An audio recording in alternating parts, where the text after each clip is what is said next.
everyone, and welcome to the Dragon's Tome. This is the show where we look at Dragon Magazine. We started at 1. We're going to go until the wheels fall off this machine, and welcome back. Welcome back. So, boys, 206. 206. We've made it. The magical number. 18th anniversary issue, and I am very confused. Is this the 18th? I thought we did a 20th. That's not how numbers work. That's what I'm saying. This confuses me. What did we do? Well, that was 200th. We did do 200. Okay, that's where I got my confusion. We have done the 10th anniversary. We have done the 100th. What was the 15th anniversary? Why is it 18 is important? Because it's an adult? Yes. That's where my... I don't understand why we're doing an 18th anniversary issue. It's now it's down at DTF. Well, this cover is from Jeff Easley, and it's they called it Lilyhammer Dragons, and it's a classic Easley. It looks really good. Yeah. Some These dragons guys look just like, looking at the fjords. Yeah, it looks like a gang of dragons. These guys look like they got some business going on. They're a theme gang.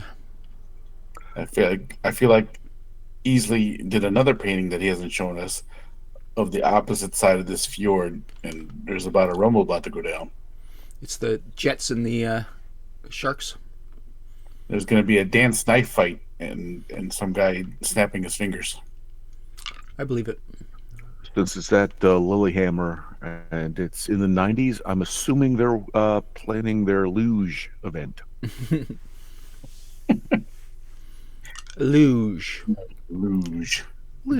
You present that one very much like a David Letterman, so I had to whenever he repeats the last one. Oh, okay. Look over and there's Paul just cheekily. Where's your cards? You gotta snap your cards. He gives a little. Doesn't Paul also give it like a never last? Yeah. Luge. Luge. Well, okay. Not much more to say about the cover, I don't think. Well, I mean, it's a good cover. I mean, yes. Nice Aurora Borealis. There's a crap ton of these dragons. I didn't notice the ones in the fog in the background. Yep, there's some in the there's some up in the mountain too. Yep, a lot of dragons. A lot of dragons. A gang of dragons. Blue dragons. Okay. Purple dragons. What? Are they blue or purple? I think they're white. It's just the lighting. I assumed white. Yeah, white would make sense for the snow, right? Mm-hmm. It's just the coloring from the Aurora Borealis that's making them look purple. Yes. Nice. Yes. There you go. Yeah. Jack, I'd like to say, in honor of you, I only have 3 articles today. That is good. I have 5 ads, though.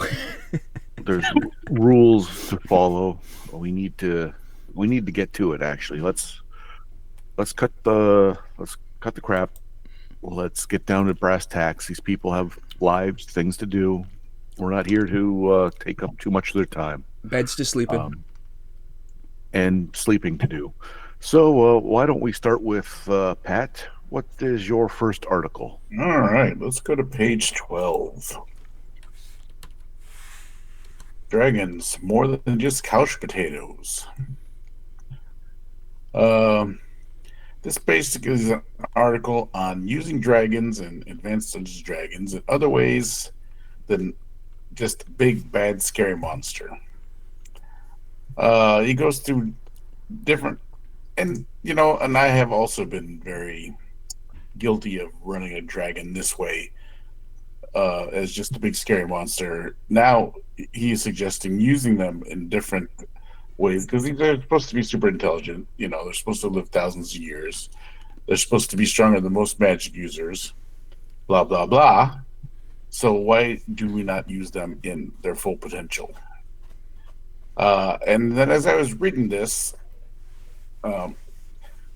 what he is basically suggesting is basically how Shadowrun was portraying their dragons. Polymorphed humans, the leaders of kingdoms. Even so much more in Shadowrun, there's even Machiavellian puppetry going on with these dragons. Um, and so in the long term of this article, he suggests doing the exact same thing. Polymorph, you become your long term foes, rulers of kingdoms. You might get a vendetta from the dragon, uh, and things like that. Um, but in the end, I was wondering if he was slightly even influenced by the way Shadowrun, like the Dunkelzons and the Lothweirs of Shadowrun, were portrayed in the game, is where he gets these ideas and such. But I don't know why. I don't know how you guys felt about that. I don't know why I never ran a dragon other than as a big giant monster guarding treasure. Very Tolkien-esque, very Hobbit-esque. You know what I'm saying? It's funny though that now it's the opposite. Now it's always a polymorph person who is doing things like it's so overused now that it's just, Yeah. It's funny that at this point you're right. Like we never came across it before. This is like a new idea. It's like it's Yeah, and it 1994. wasn't until Shadowrun made their dragons were like really running corporations behind the scenes. Yeah, Uh, yeah. Shadowrun definitely seemed to be the precursor for it. Yeah, 1994. Finally, people are cluing in that dragons should be more scary. But yeah, it's funny. Yeah, I think Tolkien really influenced it. That's why we think of dragons the way we do. They were just lazy things to lay on treasure, and you go kill them and you take their treasure. yeah, That's very Tolkien. and I think feel like and it wasn't just even Tolkien too. I mean, just That was just the thing. That was fantasy just movies of dragons. the day. What was that movie with Dragon Slayer, where even that dragon was Mhm. just was a big bad monster. It wasn't Yeah, super intelligent. Who was that guy in that movie? Anyways, it wasn't. There was a Tom Cruise one too, wasn't there? Legend didn't have dragons in it though. It had a big demon Yeah. and a unicorn And a goose. and a goose. The guy that was in the Dragon Slayer movie that I'm thinking of was also the curator from Ghostbusters 2, whatever that guy's name Really? is. I can't even remember yeah, I can't even remember his real name. But I just Okay. remember he was really young in Dragon Slayer and then I'm gonna Ghostbusters 2. I'm gonna have to rein this in. This is getting rambling. Yes, different way to run your dragons. Very nice, and it had lots of plot hooks that if you needed some inspiration, you could pick and choose from this article. Very nice. Pick and choose. Pick and choose. Pick at your choose. Pikachu. Okay, Rob, what's your first article? Obviously, it's going to be the editorial on page 8, I believe. It's Dale A. Donovan. He's talking about why we play. Everybody seems to have to do this article. Like, why do we play role-playing games? Yeah. And it's always the same answers. Escape from reality. Experience a black and white world that you can control and like our own. And getting together with friends. I just find it funny that everybody who is an editor always has to have this article. It just seems to always pop up. But it's just pretty generic. Dale's not wowing me in his editorials, unfortunately. The bar has been set very high. Sure, we've had back down to Tim Kask, right up to Roger E. Moore. It's been a hit, a highlights, but Donovan's a little too safe. I think he's scared of Mohan. I think that's the problem. He's not the actual editor, so he's scared of the Mohan. And honestly, Who wouldn't be? If it's kind of the go-to when you need something, the why do we role play? It's an easy article. I'd say, yeah, it's harmless. It's a A porridge of articles. yes, a thin gruel. Yeah. We expect better of you. Hopefully he molds into the role a bit more, gets a little more aggressive, calls some people out. That's all we want to see. We miss we miss the anger. Making waves. Mm-hmm. Starts talking about Call of Cthulhu more. This is the first one he hasn't mentioned Call of Cthulhu. It's amazing. I don't think he did. Maybe he did actually. Okay, it's become a white noise in his articles, Call of Cthulhu, so you Yeah. just don't even notice it anymore. Yeah. Okay, so for my first article, could we please go to page PDF 18 for the Dragon Project? Ooh. Sandy Peterson again. Yes, Cerulean Glory overseas tides, and um, this is a RuneQuest dragon in Dragon Project. For those who don't know, it's Dragon Magazine put out requests for dragons from all different game systems so that they could, maybe introduce people to a game system they don't know about, or maybe just a little fan service to people who play different games who subscribe to their magazine. So this is Sandy Peterson again writing about a RuneQuest dragon, which I've never played RuneQuest, so the stats and some of the text don't do it for me. But the gist of this is the first half of the article. It's Cerulean's history, which it was a man who was cursed, and he became this dragon-esque thing. It's got Asian inspirations, and it's got stuff from RuneQuest that I didn't understand. The real meat potatoes of it, or the fun of it, becomes when he says how this dragon operates, which is to join adventuring parties. This dragon's super powerful, could completely dominate the party. But the fun is that this dragon now wants to become a human again. So when you ask it, hey, defend us against this, if it's got a human looking face, or if he can't really tell the difference between humanoids and humans, so he's like, no, I'm a human, I don't hurt other humans. Meanwhile, it's an ogre that's wailing on you or something like that.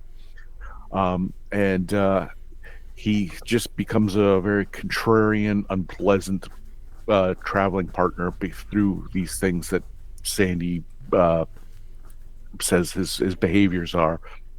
So much so that what looked like a boon to your party turns into a bit of a Betty boat anchor. That's funny. You think, oh, we got the super powerful guy. He's going to help us through this stuff. And then, meanwhile, he's just a crank. Yeah, his desire to be, first of all, he uses his full name at all times, talks to himself in the third party. He's just a weird looking part bird, part insect dragon that just stands out. You can't avoid the fact that he's this horrific nightmare creature.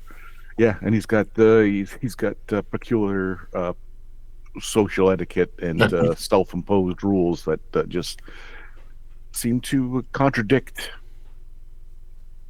forward momentum in any adventure. It's funny, RuneQuest, you can tell, is an older game because look at these stats. They're very Well, D&D stats. I was just thinking that, and I was thinking it's probably an even more complicated game than it lets on, just because of the hit location table by itself, and each individual location has separate hit points. Yeah. Also, it's got something called fatigue, which is interesting. So you must get fatigued as you do things. Magic points too. I mean, it seems like it's a very.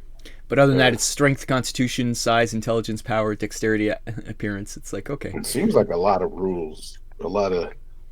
Wow, that was everything after D&D. All the other game systems were like, well, we can do it, but let's add more stuff. Let's add this. Let's add that. Well, I mean, I remember the first edition Shadowrun. Their combat system was like a million times complicated, especially with their hit location table too. Thank God they got rid of that thing real quick. I love hit locations. Looks like you have to spend fatigue to do certain things, because to use his breath weapons, he has to spend 10 fatigue. So I guess that's a lot of number crunching, a lot of paperwork, Yeah, it's bureaucracy. Uh, So, yeah, it's cool.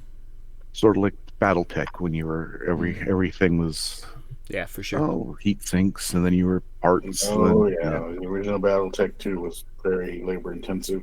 It still is. yeah. Same game. Got to play out the Okay, strike. okay. Then I guess we're coming back round. What say you, Patrick? Let's go to page 44. Fiend Knights, the Magic of Kingdom. So this was made for Greyhawk. It was a little story of I guess, a wizard who makes a bunch of deals with a bunch of archfiends and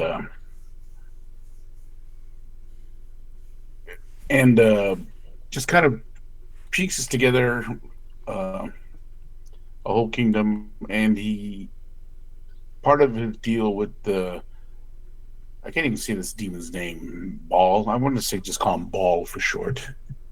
Ball Zephyron. Is that right? Zephron. Ball Zephon. Balls. Um, yeah, Ball. But he ends up, Without an S in the end. just taking this thing, and as he settles himself in the kingdom, he gets all these really weird and crazy magic items uh, for his army and himself. So these are basically all the dark artifacts for this Prince Ivid. Ivid. Every time I look at it, I want to say Invid. Ooh. Yeah, Real techie. yeah. So the things that he gets is the fiend armor, and at the end of this article, there's a monsters compendium sheet for the knights that you would encounter in this kingdom, the Fiend Knight. I can't even remember if it just says the names of the name of the place in Greyhawk. Airdy, I think it's Airdy. I'm not a big. I don't know the Greyhawk lands all that well, super well, but it does make mention of the one bad god I use. But then you get the throne that he sits on, the Malachite throne. His general gets a spear of sorrow, which is kind of a kidney pain. Spear would be kidney pain. Yeah, If you get stabbed in the kidneys. it's pretty crazy spear, and it is an intelligent weapon. So if you're not the general, it tries to possess you. I think every other round you have to keep fighting it. Um, but as I was reading this, I was thought how this could easily be adapted to anyone's homegrown campaign, and would really make for a really cool evil kingdom, kind of like the bad kingdom that no one ever really messes with. But you can go in there and uh, try and get some. You're forced to steal something from them, and they're. Yeah, and then they could come after you, and it's got a really open. It's really got a lot of potential for any kind of homegrown campaign. So I wanted to make mention to this. Anyone who's creating a campaign, take a look at this Fiend Knight and Dark Artifacts of the Great Kingdom. You can change the names, whatever you want to do, but it's got some really good stuff. Inspirational. Yeah, like the Fiend armor is made of, I forget what it is, but it's forged by the hellish fires. And then if you're not one of the knights, you put it on. It does 1d4 points of burning damage every round you're wearing it. Worth it. Yeah. Um, yeah, and then so the armor is given to the knights. There's a fiend circlet that's given to the spellcasters. So he's got an army of knights. He's got an army of spellcasters that led by the general with the spear of sorrow. Fauchard. What's a Fauchard? Does anyone Shield. know off the top of their head? Well, Because it's supposed to be a barbed Fauchard-like weapon. Which thing? The I spear know. of sorrow. Oh, that's isn't it a long one with a sword on the end? I've heard of a fashart, but that's real bad. Requires two people, and it's embarrassing. And there's some washing involved. Oh yes. Oh yeah. Yeah. Yeah. Oh, So- full shard, or is it? Yeah, I think it is one of those ones with the blade on the end. So it's almost like one of those Asian spears It's more of a medieval knight kind of thing, but that you see in K-pop Demon Hunters. Like a naginata. yeah, Yes. I don't think it's as clean as that. Mm.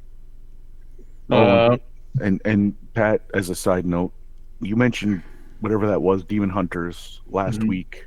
Can you see that, people? That is some Yes, you close shot. can actually. No, all It right. is. Well, that's what the Spearosaur looks like, apparently. What about Demon Hunters? I interrupt you, Jack.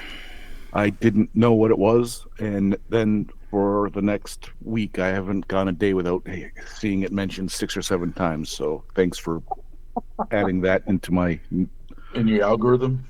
yeah. Okay, Yeah, Feet Knights. I like the idea of this thing, and it was a pretty cool idea. It is a cool idea. They are cool. excellent. Okay, well, Rob, what do you say we get to your second and last article? Yeah. Let's go to page 61. Oh no, 61. I think the numbering's wrong on the page in the book, in the table of contents. It's actually page 59. 59. Yep. 59. Eye of the Oh, that's monitor. way off. Yeah, it's because it's actually the same number as the one that's in the. It never is the same as the because it's a PDF. It's not the same as the thing, but yeah, it's fucked up. So I think the table of contents is incorrect for once. Yeah, this is Sandy. I always like his little preamble at the beginning before he does reviews. And this one he's talking about how computer games don't have legs like other mediums because the tech changes so quickly. So you're not gonna have a classic movie like or a classic game like Citizen Kane. Like you're never gonna have that. Oh, I don't know if that's true. Well, it was true at the time, but I was just going to say it's not true now. Obviously, we have tons of classic games that we think back on, and they're doing remakes and remixes, and there's tons. And at the very end, he's like, "I wonder if Mario Brothers will survive another few decades to become part of society." It's like, yeah, it will. Yeah, he talks about Sonic and like all these things that are like ubiquitous now, but at the time it's so new. But it's pretty funny. But I like in the history. It's kind of fun. He's a regular Nostra Peterson.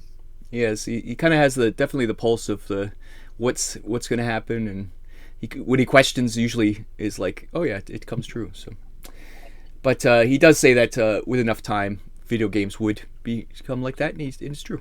It's games there, and he says it's also art. Like they're not really art, but some games are art, like Myst and things like that. You think back and you're like, well, that's an art game. You know, like it's not about playing it, it's experiencing it.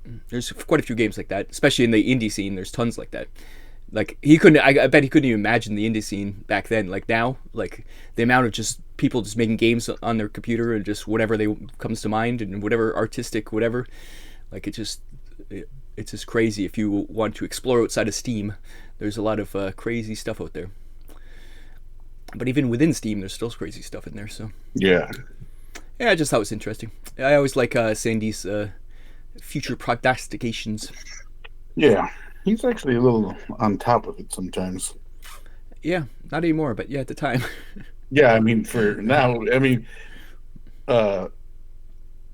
comparing to our current or recent what's the word I'm looking for? Encounters with him. Yeah, he's had some. Well, he's getting old, and also I think he's made some bad deals with some bad people, or let other people run his business that haven't run it very well. So he's got a lot of bad blood kind of on him now. Oh. Yeah. We have a friend named Andrew Crazy A who really hates him because he used to love him so much that it's one of those things where you love somebody so much and they betray you, and now he's like, yeah, it's become a hate. Yeah, it's pretty funny. The curly fries effect. Nobody likes something that is so good, so good, so good. Oops, you lost your lunch once, and now yeah, but one bad curly fly. It's true. It's true. I said kiddlies, diddle I? Anyways, okay, on to my article. If we could go down to we haven't doubled up yet. No, we haven't. Can we go down to 120, please? Still haven't 120. doubled up. All right, I was going to mention this one, but definitely this is one I that was me going and to Jack this both too, but I have figured one of you guys would grab it. both of us have The a piece of history here. the Mark II Assault Fiend for Legions of Steel. If I brought it up, we played it. We played it. We had it this game, and I just wanted to. First of all, you look at the sculpt and you go, "Well, that's really, really good," and it for the was. time, especially, yeah.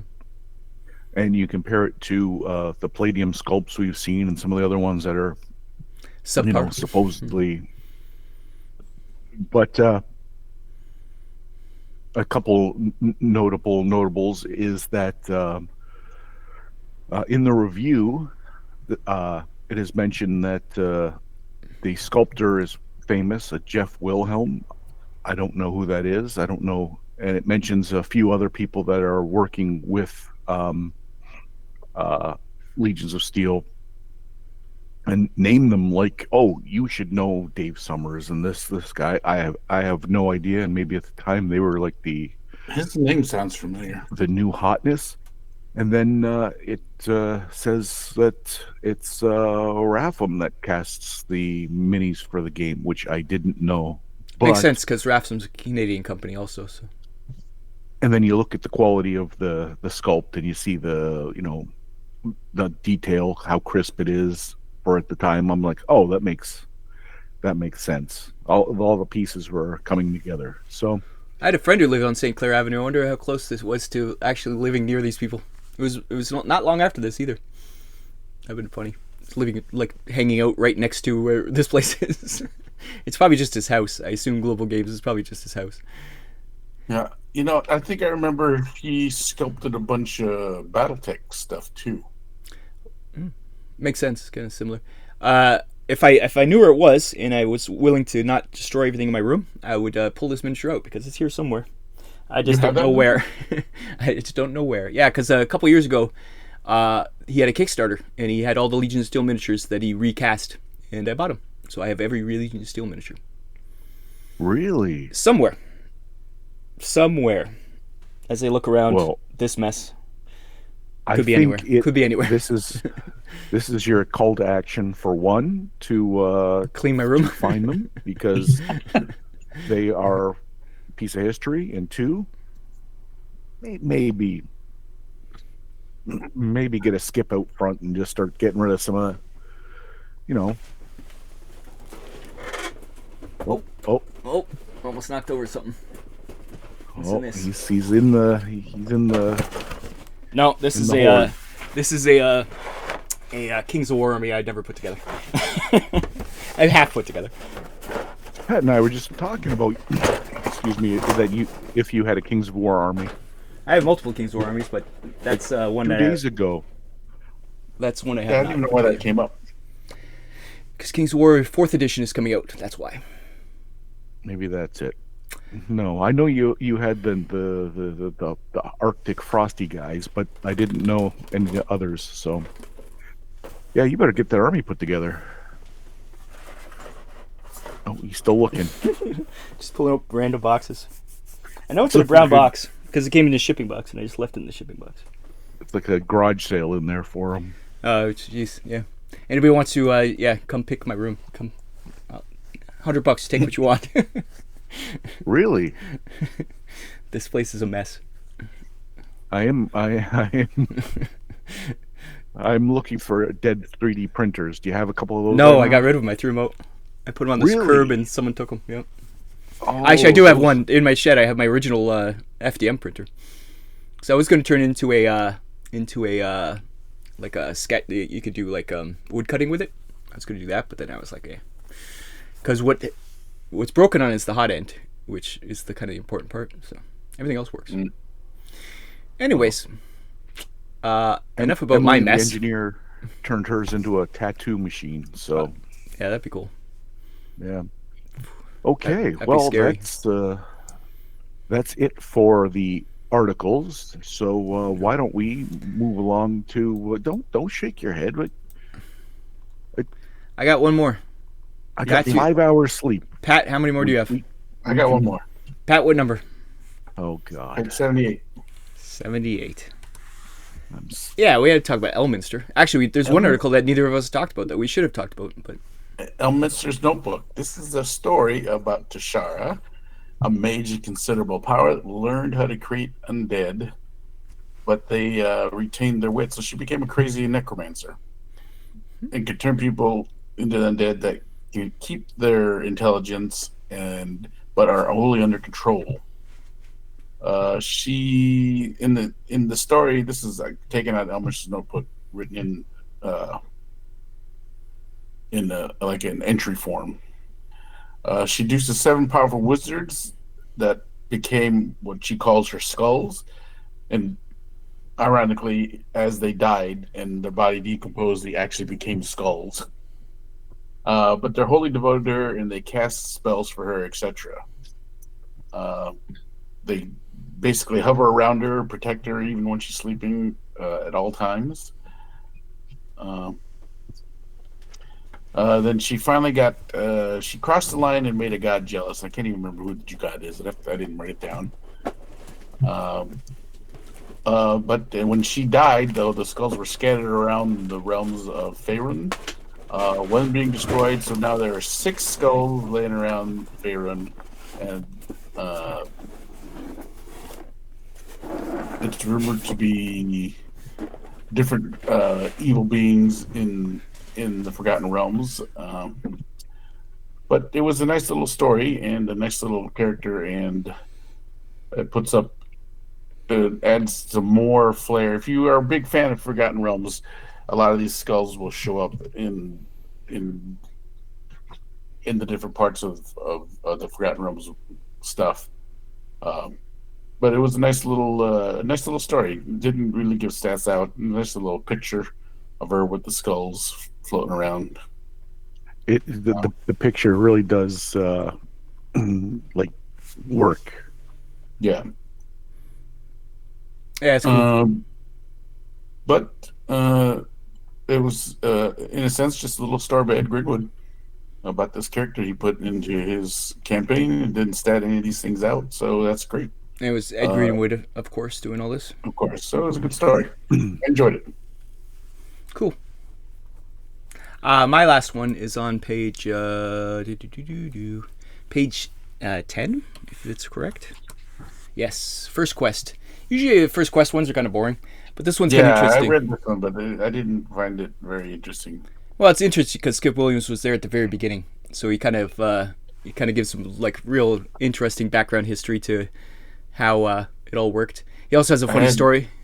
I was gonna text Duck and ask him if he knows who Skip Williams I'm sure he is. does. I'm sure they because he's friends with Ernie. This guy. He's still at the time of this writing. He was still playing games with Ernie. Yeah. So, yeah, he went to grade school with Ernie, and he said at the time he didn't like him, but then later they got together gaming. But I do love it. That he has a story about how when they started playing, they didn't really know how hit points worked. So the GM rolled the hit points and kept it secret, including the damage being done. So characters were just getting mauled because they had no clue how many hit points they had. And he's like, they like figured it out eventually, but he's like, yeah, that's not the way you do it. He also playtested a Warlord of Mars game with Ernie, but the Burroughs estate said cease and desist. It's like back in the day, it was like, yeah, we can just make games out of anything. It's like, well, no, there's still copyright laws. But it's interesting that even back then they were thinking about licensed games. Yeah. Yeah, I just like the history ones are always fun. So, yeah, I don't know. That's all I have to say about it. That was my last one, Jack. How was that? That was nice and quick. Okay. Now for my many ads. I only have one. I have 5. Well, with some overlap, we might get through this alive. So why don't we start with You were Pat. with his one, so he doesn't get scooped. Sniped. Yeah, You might get scooped, so you might have to go after me. that's all right. We'll see. Go to page 2. Jack, is this your ad? No. This isn't my ad either. This is one of mine. I Council knew of Worms someone box picked this. set. I knew, but I saw it when it was first coming out, and I wasn't sure if I'd like being a dragon player character, and it just seemed kind of wrong to me to be a full dragon.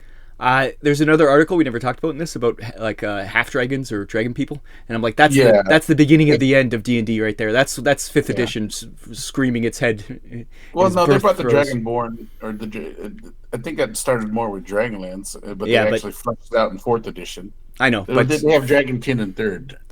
fifth And is where it's like you can be anything of anything. It could be. oh well, yeah, I That's the think problem. This is the slippery slope. This is the beginning. We're at the top of the this slippery is slope. this is the oil slick at the top of the hill for sure.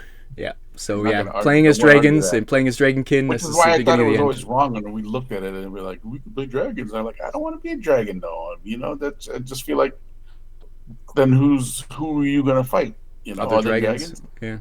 I mean, it just doesn't. It doesn't. It's almost like Who's going to the. be your big bad guy at the end of this campaign? You know? It's almost like the immortal set for D&D, where it's like, really, what's the point of playing it? Like you're so powerful that you're not. There's no real test. You're fighting gods at that point. Like it's. Yeah. So I wasn't hip on the Council of Worms, and I am not, honestly. Let's be honest with you. That's why I don't like playing Dragonborn or Dragonkin.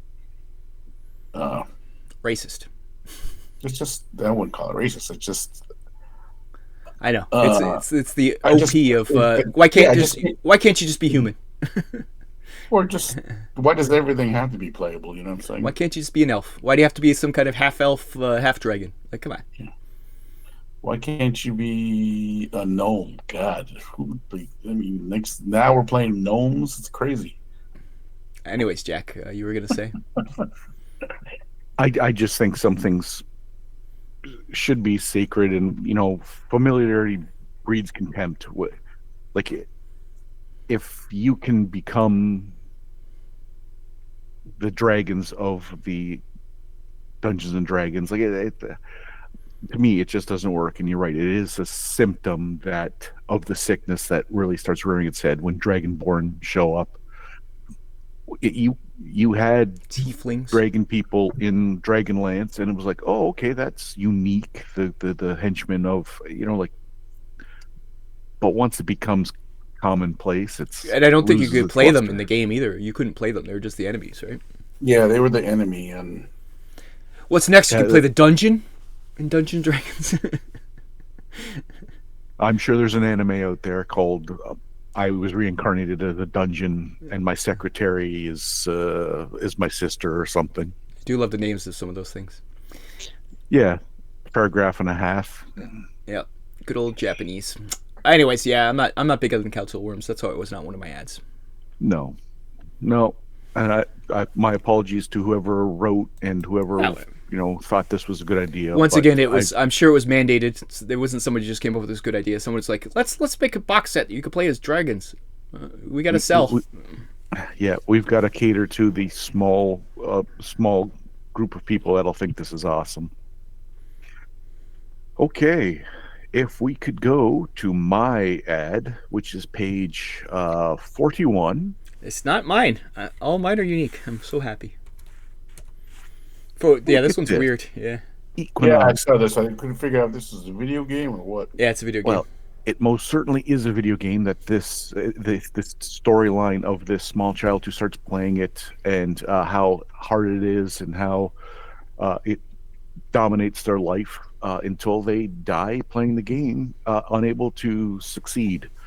And then it's you scroll down, you can see if you have a jeweler's loop, you can see the pictures and read the text. So I don't know, as an ad, if that works very well. Yeah, it sounds like something I would never want to play if it's so hard that you're going to die playing it. But then it says at the end, on the final, the old man who died playing it, it says, your quest is you bequeath your joystick to your grandson. And you go, oh, that's funny. And then you continue reading, and you go down to page 43. Look on the right hand side. They paid for a little additional grandson playing the game. And he said he skipped his grandfather's funeral to beat some monster in the game. I don't even know what the name of this game is. Equinox? Equinox. or something I like don't that. think I remember this game at all. How can you tell? Do you have eyes of the eagle? Hmm. It looks like a. It is so tiny for sure. Do you have eyes of the? They have a lot of white space. Like there's a lot of space they could have used. They could have made this bigger at the bottom because they've got like a lot of headroom here. Like I blew up the PDF and then it just became pixelated Yeah, words. yeah, Yeah. So as an ad, it's eye catching in its daringness. It's affront to all things advertising is what makes it an ad. It was wild, and then to make it two parts, to pay for another, just a kid in a chair 3 pages later, just sitting there. yeah. That's some video game money. That is It's some. Sony. Sony had money back then. Mm-hmm. They barely they just recovered from the Betamax war. Yeah, Sony made some They invented cash. CDs. I mean, right around this time is around the Betamax kind of went tits up, right? No, this is 94, 94. 93? This is way later than that. Yeah, about a decade This is after. CD-ROMs are almost out. Well, CD-ROMs are coming because I think I don't know if this magazine, but they get mentioned in an upcoming magazine. Yeah, they're talking about CDs for games, so it's close. And burners are just around the corner, so DVDs are next. Yeah. Okay, well then, Ad Master, what say you? have at it. The show is 63. yours. 63, obviously, I had to talk about this. It's Join the Fighting Elite. It's the Paladin's Complete Handbook. I don't remember if I have this I one. left this one for you. I'd be surprised if I don't have it, but I have quite a few of these books. I don't know if I have this one. So Like the physical copy. yeah, I don't know. I haven't looked at my D&D books in a very long time, so I don't know if I have the physical copy, but I think I have the. we have the PDF for sure. Yeah. I think you would remember if you had a book with a young Jimmy Carr on the front. It does look like Jimmy Carr. It's like Jimmy Carr with a wind. It's like when 8 out of 10 Cats when he puts his face. Is it 8 out of 10 Cats when he puts his face on other things, and you have to guess what movie it is. Yes, it looks like This is him in Braveheart. Yes, yeah. Yeah, it's funny. My next one is on page 7. I don't remember if we talked about this. Did we talk about Wraith? We talked about it coming out, but I'm not sure if we actually saw an ad for it yet. No, this is the first ad with the cover. Yeah, because I think we guessed it was Wraith, but we weren't sure. But this is finally, it's the next one is Wraith, which didn't do as well as the others. So that's just a quick hit for that, just to mention that, because I didn't want to mention it. The other one is, what, sir? Looking at that cover and what we've seen, it doesn't match the feel of the rest of the White Wolf stuff. It doesn't. It almost looks like Planescape. It looks like AI slop if you put Planescape into the algorithm to try and Yeah, it's not the same for sure. It doesn't have the same aesthetic, pleasing aesthetic. It's got like a cross between Planescape, Alien, and Tyranids from GW. I see the Tyranids, yeah. Weird. I don't really know what it's about, so. Page 9 is Street Fighter storytelling game from White Wolf also. So we get some licensing. Now it's like the rage. Everything's licensed. There's a company, what company is that just does licenses, that makes role-playing games out of movies. And yeah, we see it even way back in. I'm amazed. Is that the company that gave you the Alien for free? No, that's different. That's actually a good company. That's what's it called? Free League. They actually make good products. This other company actually have if I could turn around and not destroy my whole shelf behind me, I have the Highlander source book for this game, and I'm waiting on. What am I waiting on? Pacific Rim. They made it, but it was a Kickstarter that's been years backed, and it's still supposedly coming out. So. From Free League or that other company? No, that's this other company. You're gonna make me destroy the shelf. Oh no! Don't turn around. You don't have to. Turn around. Right. The company is Evil Genius Games. They also got in trouble for some other stuff, some shady business. Oh, those are the guys that we borrowed the vacuum. They were kitty corning from us that one year. Yeah, they're nice guys, but I guess they're nice guys. Yeah, they loaned us a vacuum. That was nice of them. My next one is on page 57. because we haven't talked about it in a long time. BattleTech has a new technical readout. It's been a while since we've seen a BattleTech ad. It seems like. But you have 5 because I left all these for you. Yeah. Well, the last one here, I'm amazed, Pat, you did not take this one. I just don't understand why you didn't take it. Page 89. And that's Metamorphosis Alpha to Omega on the Amazing Engine. Because it's Amazing Engine, and I never liked Amazing Engine. Yeah, so but that's the point.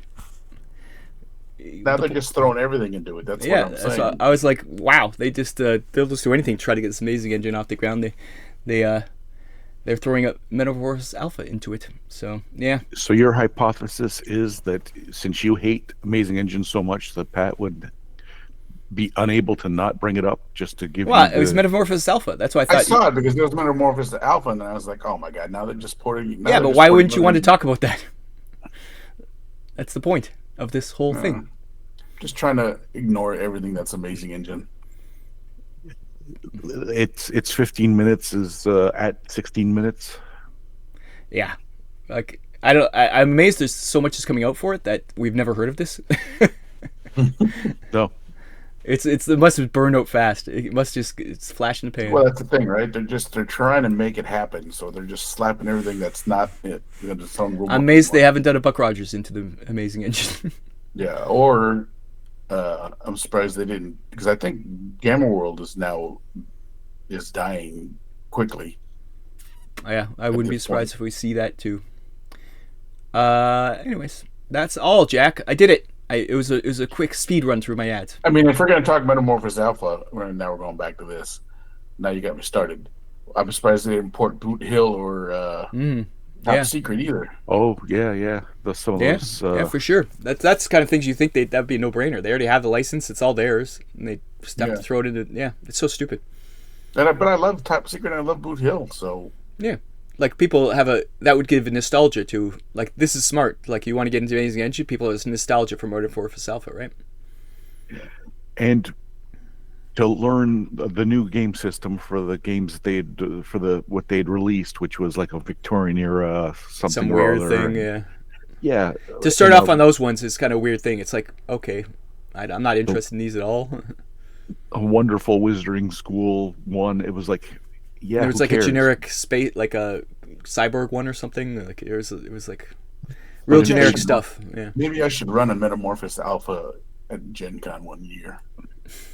Not Amazing popular, Engine, but the actual. Yeah, you have the original book, right? You bought it. Yeah, I bought that collector's edition one. Yeah.